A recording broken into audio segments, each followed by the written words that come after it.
Welcome to the Richard Sherman Podcast YouTube channel. Hit the subscribe button so you don't miss any of our playoff content. You know, it's going to get busy. I mean, you might get a bar or two. Well, tell me what you was thinking going into the game, because, you know, clearly y'all the 7th seed. Y'all been playing well. Green Bay won 7 of their last 10. But did you think they was going to blow them out like that? I didn't. Obviously, I'd be lying if I said I thought they was going to blow them out like that. But I did say Dak was going to give us three or four interceptions. He gave us 3. I did. But he's 3. Yeah, but I ain't even lie to Rich. Even when it was 27, nothing at half, I still, I was not comfortable at all. I was like, so I was like, yeah, like that's a good. I looked at it as that's a good head start. Right. You know what I mean? They come right back and got like 10 or something, right? They chopped it down like they got 10. I was like, see, that's what I mean. Then when we come right back and answer, that's when my confidence, it wasn't even confidence. It was like the confidence that was already there. It was like I had to tap back into it. And on the reason why the reason I tapped back into it was number 10, Jordan Love. He reminded you. Yeah. He reminded you for sure. And also Coach reminded me that he is a beast. And you know how we like to bring up those, we like to bring up those 12-win seasons that McCarthy got and all that. Well, Coach Mack got a nice resume as well. Mm-hmm. Yeah. He been coaching his butt off. This might be his best work right now, because he's doing it without Aaron. He doing it without, because you lose a little bit of something when you're doing it with Aaron. They don't give you credit like that. Exactly. And trust me, I know you. I'm real close with Coach and had some conversations with him, and it was some dark times, but just a roller coaster. But now, from the beginning of this season, beyond that, his trust and his confidence in Jordan was what it should be, obviously, because he's there every day. But it was like, somebody telling you, like, I got the best such and such in my house. I'm telling you, man, right. I got you like, man, I done been in a bunch of houses, bro. He was like, I just saw a lot of the best. I don't know. And man, he a dog. So take me through your mindset, because I remember us sitting in that suite in Green Bay when they was getting it handed to him by Detroit, and you was not happy. And then take me to how you was feeling when you was sitting there with a mask on, looking at Yellow Beezy while you in that suite in Dallas. It was crazy, Sean.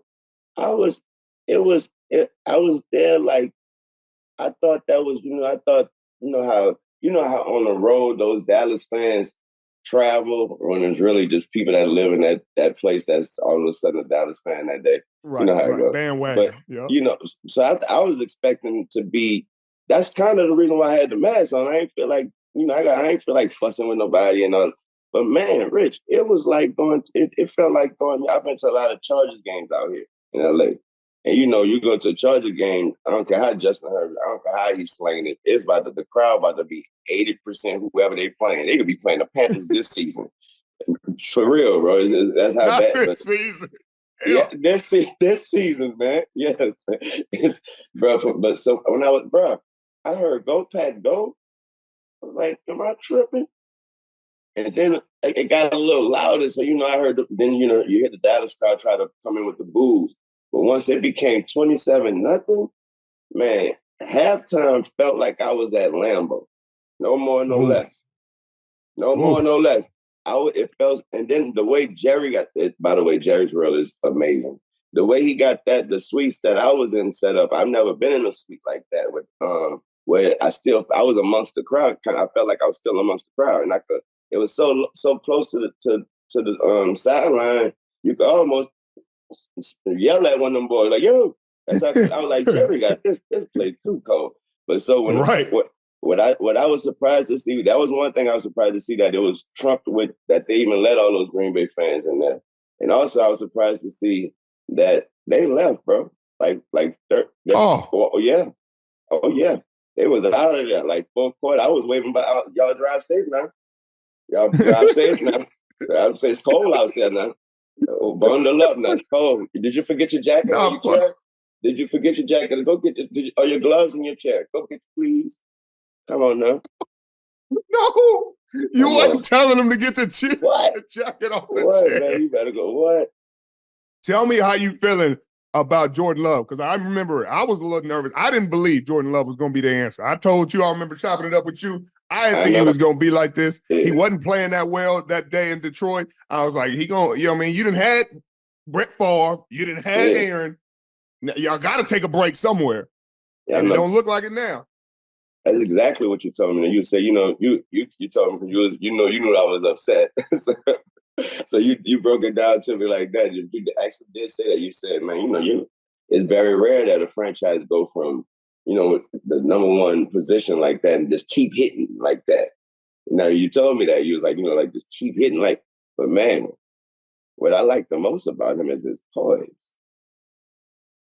Because I ain't even talking about it on the field, because obviously what I'm about to say obviously is gonna show on the field as well. But just to be able to sit behind Aaron for them years like that, and then knowing you got to remind yourself, he came in the door already unwanted. Right. Remember when he got drafted? It was that draft night. It was already what's going on, know, and Aaron, he made it uncomfortable. And so just to know the little homie sat and dealt with all that, and still to this day, ain't never. First thing he gonna say is Aaron was a great teacher and a great this and a great that, and I learned this, and he tell you was this, what I mean. And so with that poise, and then to go through what he went through, obviously in the beginning of the season, and to stick with it. I heard Romeo answer a question today. They asked him, what changed about Jordan?